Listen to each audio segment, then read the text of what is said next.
एका जोडप्याचे मृतदेह त्यांच्याच घरात आढळून आल्याने परिसरात एकच खळबळ माजली आहे। झारखंडच्या लातेहार जिल्ह्यात ही धक्कादायक घटना घडली आहे। या मृत दाम्पत्याच्या हातावर कुंकू लागलेलं होतं, तर पत्नीच्या भांगेत आणि पतीच्या गळ्यावरही कुंकू लागलेलं आढळून आलंय। या घटनेची माहिती मिळताच बरियातू पोलीस ठाण्याचे पोलीस घटनास्थळी दाखल झाले आणि पोलिसांनी मृत दाम्पत्याचे मृतदेह ताब्यात घेतले। सध्या प्रकरणाची नोंद करण्यात आली असून या दोघांनी आपलं आयुष्य संपवलं की त्यांची हत्या करण्यात आली आहे याबाबत सध्या पोलीस तपास करत आहेत। पोलिसांनी पती पत्नी दोघांचे मृतदेह ज्या खोलीत संशयास्पद अवस्थेत आढळून आले त्या खोलीचा कसून तपास केला आहे, जेणेकरून कुठलाही पुरावा सुटू नये। प्रसादी साओ आणि त्यांची पत्नी कुर्मी देवी असं मृत जोडप्याचं नाव असून ते लातेहार जिल्ह्यातील बरियातू पोलीस स्टेशन क्षेत्रातील हेसला गावातील रहिवासी आहेत।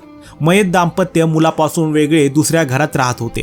मृताचा मुलगा व इतर कुटुंबियांनी दोघांचाही सुनियोजित खून झाल्याचा संशय व्यक्त केला आहे। तर दुसरीकडे या पती पत्नीचा मृत्यू काळ्या जादूमुळे झाल्याची चर्चा गावकऱ्यांमध्ये सुरू आहे। दोघांच्या हातावर कुंकू, पत्नीच्या भांगेत कुंकू तर नवऱ्याच्या गळ्यावर कुंकू असल्याचं दिसून आलं आहे। सध्या पोलीस या दाम्पत्याची हत्या आणि आयुष्याची अखेर यासह सर्व बाजूंनी तपास करत आहेत। मृतांचे मृतदेह शवविच्छेदनासाठी पाठवण्यात आले आहेत। शवविच्छेदन अहवाल आल्यानंतर मृत्यूचं गूढ उकलणार आहे। या दाम्पत्याच्या मुलाने दिलेल्या माहितीनुसार त्याचे आई वडील त्यांच्या घराच्या बाजूलाच राहत होते। ते रात्री जेवण करून झोपी गेले। सकाळच्या सुमारास वडील बाहेरही आले होते। त्यानंतर पुन्हा ते घरात गेले। गाईला चारा दिल्यानंतर जेव्हा तो त्याच्या आई वडिलांच्या घरात गेला तेव्हा त्याला दिसलं की दोघंही निपचित पडलेले होते।